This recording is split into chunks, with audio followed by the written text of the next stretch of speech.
Hello, and welcome back to Induce with Care, where we explore everything related to labor, birth, and labor induction. I'm your host, Vicky, and today we're diving into something that so many expectant moms deal with, and that is anxiety about induction. If you're feeling anxious, you're not alone. The thought of inducing labor can bring up a lot of questions, concerns, and fears. But here's something that might surprise you. Those nerves, they're a sign that you care deeply about your birth experience. And today, we're going to explore practical ways to manage that anxiety, to prepare mentally, and to feel more empowered as you approach your induction date. There's one anxiety relief strategy that I absolutely swear by, and we'll get into it later on this episode, but trust me, you won't want to miss it. But let's start by acknowledging something. It's perfectly normal to feel anxious about labor induction. Whether it's your first baby or your fourth baby, each labor experience is different, and the unknown can trigger a lot of anxiety. But here's the kicker. You're not just anxious for no reason. Your concerns are valid. And in fact, I bet at least one of these reasons resonates with you. Uncertainty about the process.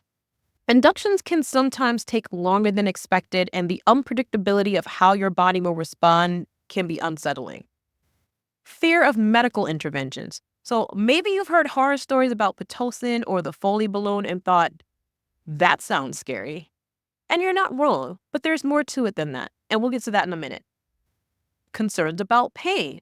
Labor is intense, and the thought that induction might speed up contractions or make them stronger, totally valid concern.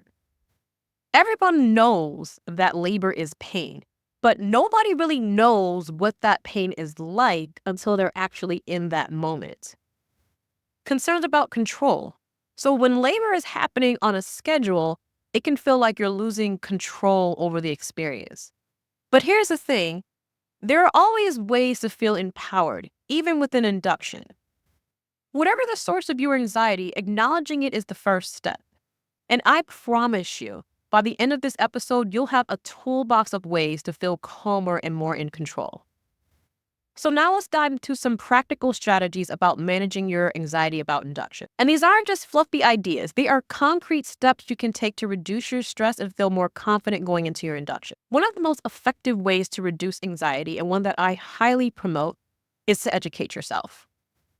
The more you know about the induction process, the less mysterious and intimidating it becomes. Don't be afraid to ask your provider questions. You should be asking questions like, how will my body be assessed for readiness? What induction methods will you use, and how will they impact me and my baby? How will you monitor me and my baby throughout the process? How soon can you get my epidural when I need one? So by having the answers to these questions, you create a sense of predictability and control, which can really help to calm those nerves. And when to ask those questions to make a huge difference too, because timing matters. If you wait until you're already in the thick of things, like during a contraction or when you're overwhelmed, it can feel much more stressful to absorb all the information. On the other hand, asking questions earlier in the process, ideally at your prenatal appointments or during the earlier stages of induction, it gives you time to process the answers, to weigh your options, and feel empowered to make decisions before things get too intense.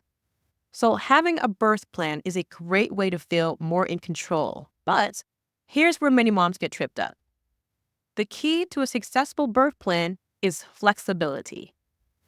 Yes, you can plan for pain management, you can plan for support, you can plan for comfort measures, but remember, birth does not follow a script. Your baby did not read your birth plan.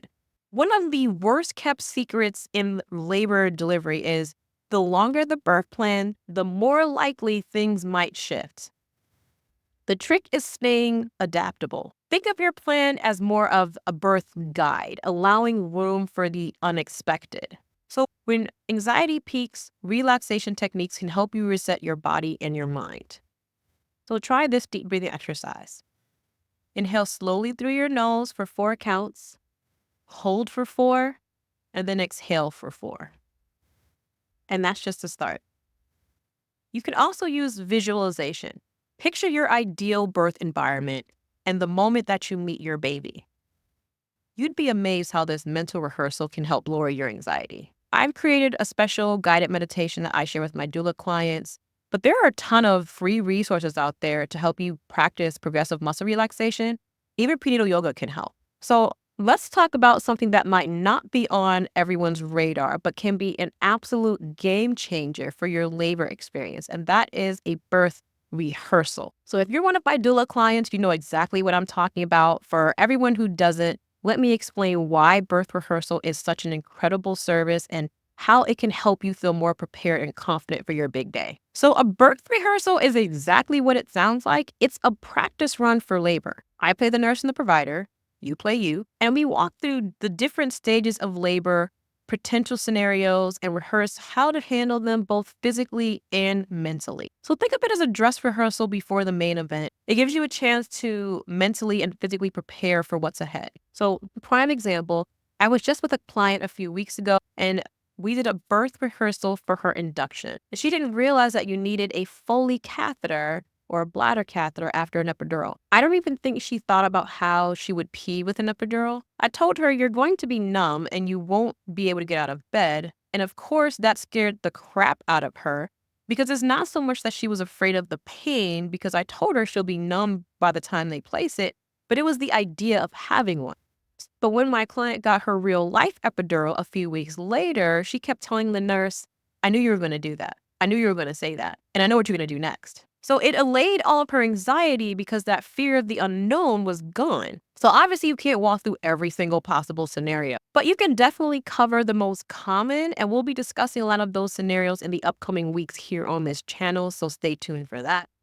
But birth rehearsal isn't just about learning what to expect. So when you go through the motions, practice your breathing techniques, and rehearse a different labor position, you're teaching your body how to react when the real thing happens. And trust me, when the intensity of labor kicks in, that practice does make a huge difference. So how does a birth rehearsal work? During the rehearsal, we'll walk through a few key things like labor positions. So we'll practice the different positions that can help you with labor progression and pain management. You'll get comfortable moving your body in ways that support you through each stage of labor. If you plan for an epidural, we'll practice the correct position for you as well so that the anesthesiologist can place it quickly in the right spot. We'll also rehearse breathing techniques, visualization, and other coping mechanisms that you can use during the contractions. So when you practice these ahead of time, they'll come more naturally to you during labor. And we'll also go over how your partner or support person can help you during labor. Rehearsing their role in advance can help everyone feel more prepared. Because birth rehearsal isn't just for you. It's also for your birth partner. So knowing what to expect and having practice-specific tasks can help reduce anxiety for them too, so that they feel more confident in how they'll support you on your big day. And one of the biggest benefits of a birth rehearsal is that it removes the unknown. So when you've already practiced different scenarios, it takes away some of the fear and uncertainty around labor. So instead of going in blind, you'll feel like, okay, I know how to handle this. And trust me, that confidence is priceless. Another key into managing induction anxiety is to focus on what you can control. So while you can't control every aspect of labor, there are ways to create a comfortable and calming environment. So bring comfort items from home, whether it's your favorite pillow, music, essential oils, whatever. Don't underestimate the power of creating a cozy, familiar atmosphere in your hospital room. And here's a fun fact. Your playlist doesn't have to be soothing instrumentals or sounds of the ocean. One of my clients had a playlist full of insane clown posse, and let me tell you, it worked for her, and that was actually one of the funnest, most high energy births I've ever attended. Another one of my clients had like yacht rock music playing while she was pushing, and everything was like so calm and chill. But my personal favorite pushing song, by the way, is Eye of the Tiger, because there's nothing like a motivational anthem at that time.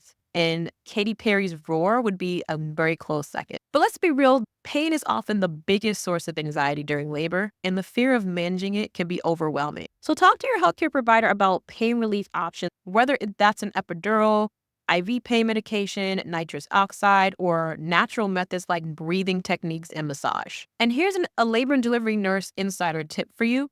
If you're nervous about the process of getting an epidural, you can always ask for an anesthesia consult before labor even starts. Sometimes talking through the process with the anesthesiologist can really help to ease your mind. And whether it's your partner, a doula, or family members, having a strong support system is invaluable. Tell them what you need. Do you need reassurance? Do you need physical comfort? Do you need someone to listen to you? One thing I tell all of my clients is ask for help. Your team is there for you, so let them in.